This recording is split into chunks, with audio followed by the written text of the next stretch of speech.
یہ کیسے پتہ چلے گا کہ اللہ ہم پر ناراض ہے یا راضی؟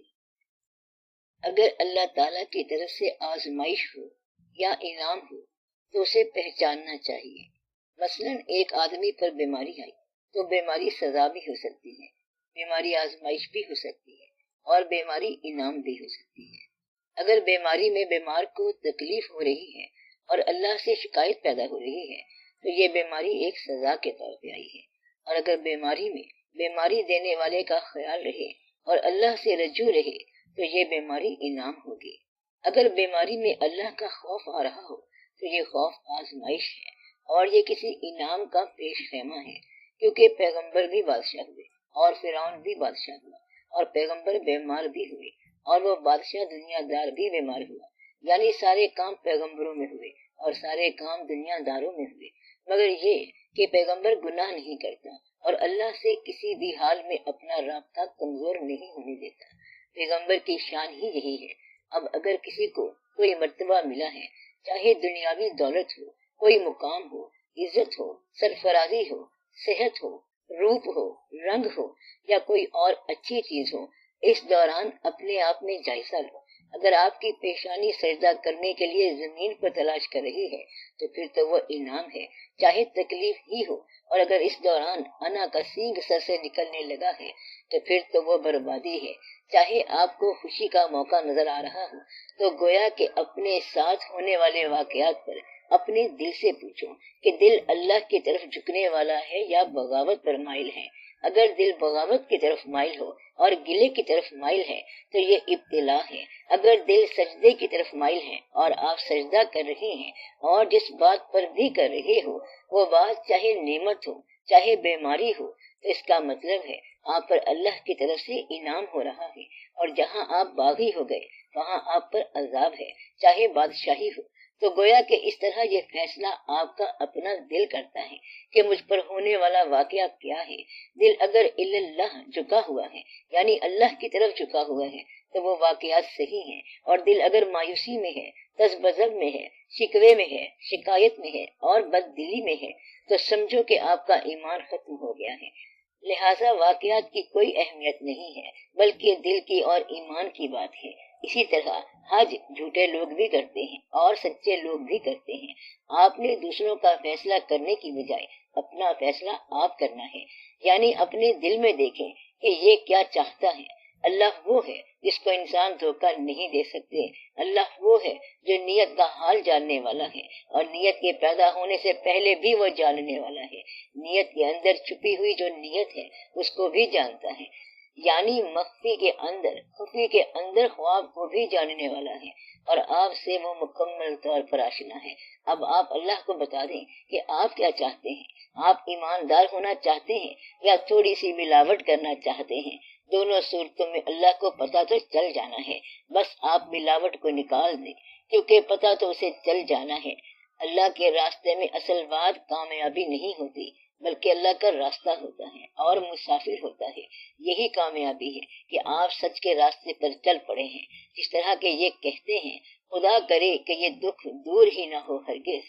اللہ کے سفر والے لمبا سفر مانگتے ہیں اور کہتے ہیں کہ ہمیں اللہ کی راہ پر چلنے میں اتنا لطف آ رہا ہے اور ایسی فراق آشنائی ہو گئی ہے کہ وصال کی ضرورت ہی نہیں رہی، یعنی وہ کہتے ہیں کبھی ملاقات ہی نہ ہو، کیونکہ اس کا فراق کے ساتھ وصال ہو گیا ہے، اور جن کا فراق کے ساتھ وصال ہو جائے وہ وصال سے دور بھاگتے ہیں۔ اس گفتگو کا مطلب یہ ہوا کہ آپ اپنے آپ پر غور کریں، دیکھیں اور سمجھیں کہ صرف اس محفل میں آ جانا کوئی بات نہیں ہے، بلکہ سب سے پہلے آپ اپنی زندگی پر راضی ہو جائیں، اور کوئی لمبا چوڑا انقلاب نہیں آنا بلکہ انقلاب آپ خود ہی ہو۔ اس سے پہلے کہ ساری چیزیں آپ سے چھن جائیں آپ انہیں خود ہی چھوڑ دو، یعنی جو زندگی آپ کے پاس موجود ہے اگر یہ واپس لے لی جائے تو آپ کو افسوس ہوگا، اور اگر آپ کو افسوس ہونا ہے تو جو اس وقت موجود ہے اس پر تو راضی ہو جاؤ۔ جو موجود ہے اگر اس پر راضی نہیں تو اگر وہ واپس لے لیا جائے تو تب بھی تو آپ خوش نہیں ہوں گے، تو اس کا مطلب ہے کہ پھر آپ کے لیے سب کچھ ہی افسوس ہے۔ اس طرح اگر آپ کی زندگی آپ سے واپس لے لی جائے تو آپ کو افسوس ہوگا۔ اسی طرح یہ دیکھو کہ آپ لوگ دعا مانگتے ہیں کہ جنت ملے، اور اگر کہا جائے کہ جنت کو ابھی گاڑی جا رہی ہے تو آپ کہیں گے کچھ دیر بعد جائیں گے، اسی طرح آپ کہتے ہیں کہ ہم ایمان والے ہیں اور ایمان لائے ہیں، تو کیا ایمان والوں کی یہی حالت ہوتی ہے کہ دنیا چلانے کے لیے جھوٹ بولنا پڑتا ہے، رشوت لینی پڑتی ہے، یا اگر رشوت لیتے نہیں مگر رشوت دینا پڑتی ہے؟ یہی ایمان کے کمزور ہونے کی علامت ہے۔ اگر آپ کو زندگی کے جانے کا افسوس ہے تو پھر اللہ سے راضی ہو کر اس سے تعلق قائم رکھو اور زندگی سے خوش رہو، اور اگر زندگی سے گلہ ہے تو میں آپ کے لیے دعا کرتا ہوں، اگر اس زندگی میں آپ خوش ہیں تو پھر شکر ادا کریں اور اللہ آپ کو کامیابی دے اور آپ کو یہ زندگی مبارک ہو۔ لہذا یہ ضروری ہے کہ آپ زندگی میں راضی رہنا سیکھ لو کہ یا اللہ تیرا شکر ہے۔ شکر یہ ہے کہ اولاد کا بھی گلہ نہ کرو، کیونکہ اولاد بھی ایک نعمت ہے۔ یہ خدا نخواستہ جدا ہو جائے تو پھر سمجھ آتی ہے کہ اولاد کیا چیز ہوتی ہے۔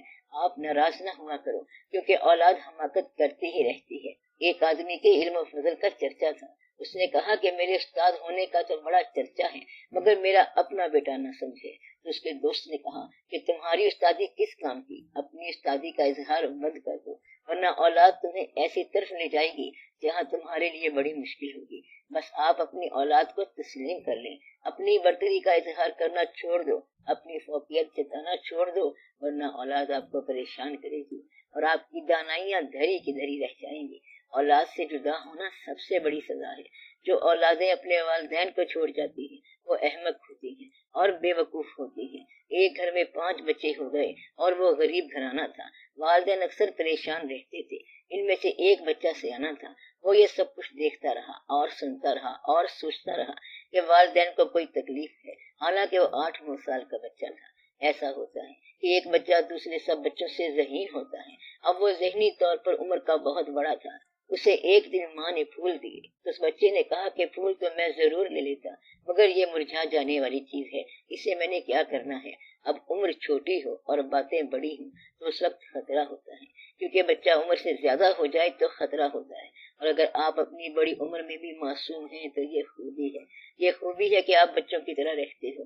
تو والدین نے سوچا کہ ہمارے بچے پریشان ہیں، سو کھانے پینے کا کچھ بندوبست کیا جائے، تو کمائی پر چلے گئے۔ تو اس بچے نے یہ کیا کہ رسی لے کر اپنے دوسرے بھائیوں کو درختوں کے ساتھ باندھ دیا اور خدری لٹک گیا اور پرچی لکھ گیا کہ dear parents we are going because we are too many. اس طرح وہ پریشان والدین کا مسئلہ حل کر گئے۔ یعنی بعض اوقات اولاد اس طرح مسئلہ حل کرتی ہے کہ قیامت یاد آ جاتی ہے۔ اس لیے آپ اولاد سے راضی ہو جائے، وہ بے وقوف ہوں یا گستاخ، بے باک ہوں یا منہ پر، آپ انہیں قبول کر لو۔ وہ بے شک آپ کا کہنا نہیں مانتی مگر قبول کرو، کیونکہ یہ آپ ہی کی اولاد ہے، آپ ہی کی تعریف ہے اور آپ ہی کا نور ہے، بس قبول کر لو۔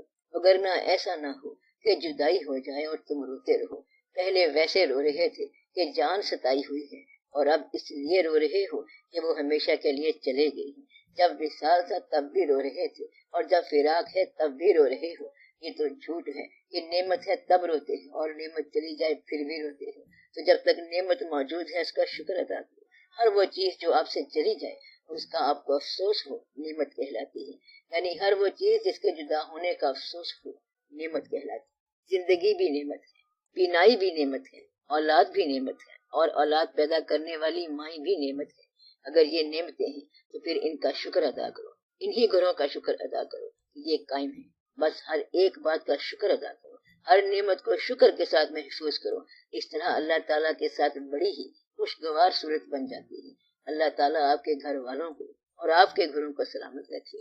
سچ بولنے والے کے لیے سب نیکیاں ہیں، سب اچھائیاں ہیں۔ آپ سب کے لیے سلامتی کی دعا۔